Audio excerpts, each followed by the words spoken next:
मी doctor Deepak Chaudhary. आज आता माझ्या ओपीडीमध्ये संकेत सतपाळ आलेले आहेत। जस्ट आम्ही 5 दिवसापूर्वी भगंदरावरती लेझर ट्रीटमेंट केली। यांना जवळपास 3 वर्षापासून त्रास होता भगंदरचा। फोडी यायची, त्यातनं पस यायचा, तिथे सूज यायची, ती फोडी येऊन फुटायची, त्यातनं पस वगैरे यायचा। खूप औषधं घेतली पण यांना काही आराम नाही पडला। तर जस्ट आम्ही 5 दिवसापूर्वी भगंदरावरती लेझर ट्रीटमेंट केली। आता बघूया पेशंट काय बोलतोय। मला 3 वर्षापासून भगंदराचा त्रास होता। भरपूर औषधं डॉक्टर केले। नंतर मी यूट्यूबवर सरांचे व्हिडिओ बघितले, दीपक चौधरी सरांचे। ते म्हणले की लेझर सर्जरीने एकदम व्यवस्थित होतं, कंट्रोल वगैरे सुटत नाही तुमचा मोशनचा। म्हणून सरांकडे मी आलो। आता 5 दिवसापूर्वी माझी सर्जरी झाली आणि आता सरांकडनं चेकअपसाठी आलो तर एकदम ओके, बरोबर आहे एकदम।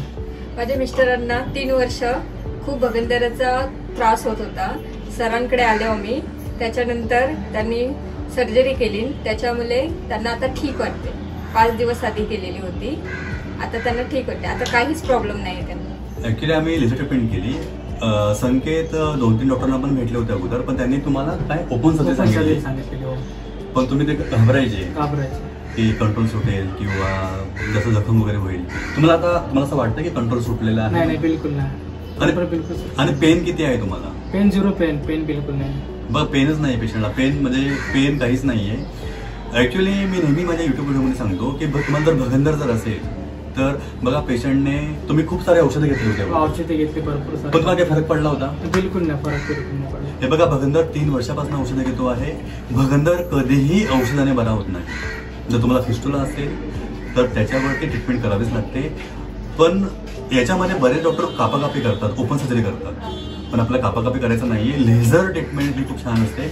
भगंदरावरती मी एक पुस्तक लिहिलेलं आहे, नावाचं आहे से नो टू सर्जरी।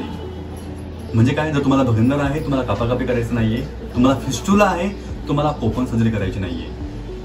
कारण ओपन सर्जरीमध्ये काय असतं की जेव्हा MS सर्जन तिथे कापाकापी करतात, तर जेव्हा सर्जन भगंदराची इंटरनल ओपनिंग कटिंग करतात तेव्हा त्याची रिंग कटिंग होते आणि त्यामुळे इंटरनल स्फिंक्टर कट होतो आणि त्यामुळे थोडंसं मोशनचा कंट्रोल सुटतो। कारण भगंदर हा असा आजार आहे की बाहेरनं एक फोडी असते, त्या ठिकाणी एक ट्रॅक बनतो, म्हणजे एक नळीसारखा भाग तयार होतो आणि त्याची दुसरी ओपनिंग ही आपल्या जागेच्या आतमध्ये उघडते। जर तुम्हाला भगंदर हा व्याधी झाला असेल आणि सारखं ऑपरेशन करून सुद्धा तुम्हाला भगंदर पुन्हा झाला असेल तर तुम्ही मला नक्कीच कॉल करू शकता। माझा नंबर आहे 9820125400। धन्यवाद।